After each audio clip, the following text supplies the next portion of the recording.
Ici, nous parlons des millions de morts, des millions de placés internes et externes, des millions de femmes violées, des enfants tués, de la destruction des infrastructures de base, plongeant ainsi nos compatriotes de l'Est dans une calamité désastreuse. Par rapport au discours du chef de l'État, dans sa déclaration du 31 janvier 2026 devant le corps diplomatique, si je vais résumer ces points, le chef de l'État a parlé de l'organisation d'un dialogue national à Kinshasa, donc sur le sol congolais. Il a parlé d'un dialogue national sous la des institutions, mais aussi sans décrispation politique a priori. Oui, oui. Par rapport à ça, en tant que RBEC, donc un parti révolutionnaire, donc Révolution des bâtisseurs pour l'émergence du Congo, nous disons que ces conditions sont prises au préalable unilatéralement. Alors, c'est pourquoi nous, en tant que RBEC, nous nous sommes dit que cela ne va pas amener à un véritable dialogue. Premièrement, le dialogue ne doit pas être organisé sous la conduite des institutions de la République, parce qu'il y a d'abord crise de confiance. Les opposants, comme nous disons que le pouvoir en place a un problème de légalité et de légitimité. Si nous devons participer à ce dialogue est organisé par une institution crédible comme l'Union africaine et sous la médiation du tandem Denko-ECC. Deuxièmement, comment on peut faire un dialogue sans décrispation politique? Donc, il y a certains gens qui sont condamnés à mort. Nous savons qu'il y a certains opposants qui sont exilés forcés. Nous savons qu'il y a certains prisonniers politiques. Nous savons qu'il y a des arrestations et des enlèvements arbitraires. Ça, ce sont des éléments qui amènent à une tension politique qui ne pourra pas permettre à de se mettre autour d'une table.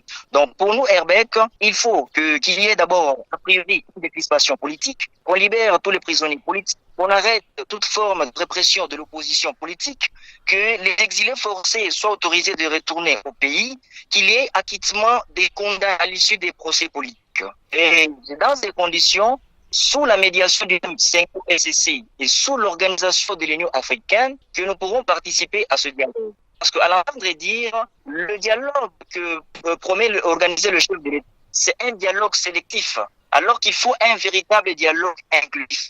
Car toute voix, toute perspective mérite d'être entendue. Le Congolais a le droit de participer à la vie politique du pays.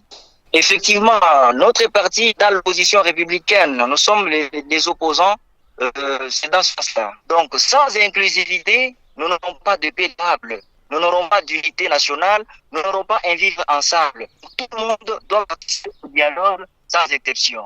Oui, il a toujours, nous ne sommes que humains, il pourra toujours écouter. Et c'est encore un début. C'est sa partie là où il donne des conditions de dialogue. Nous espérons prochainement avec nos discours, les discours des autres gens, il pourra rectifier le tir. Et aussi, nous espérons aussi à l'Union africaine, au Qatar, un comité international de faire tourner à la raison. Oui, oui, effectivement, parce que selon nous, la révolution des bâtisseurs pour l'émergence du Congo, la seule alternative viable pour apporter une RDC où les Congolais se diront en face. C'est là où il y aura une constitution sincère.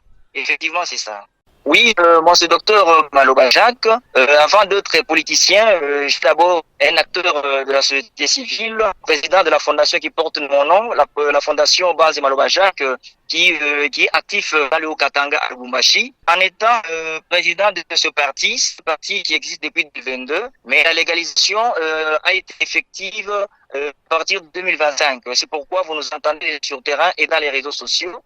Notre parti, c'est un parti qui a amené les jeunes à un éveil de la conscience politique. Parce qu'en RDC, nous avons toutes les potentialités énormes pour nous développer. Mais il y a un problème de l'homme congolais qu'il faut amener vers un changement de mentalité. Donc nous avons une vision pour l'émergence de notre pays, c'est à la lutte contre les antivaleurs et la promotion des valeurs républicaines que nous pourrons y arriver. Oui, nous sommes en phase d'implantation de la province du Tanganyika.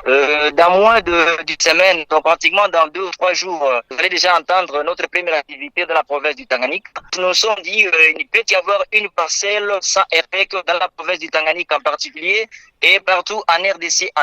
Parce que nous comptons concourir aux élections prochaines à tous les niveaux.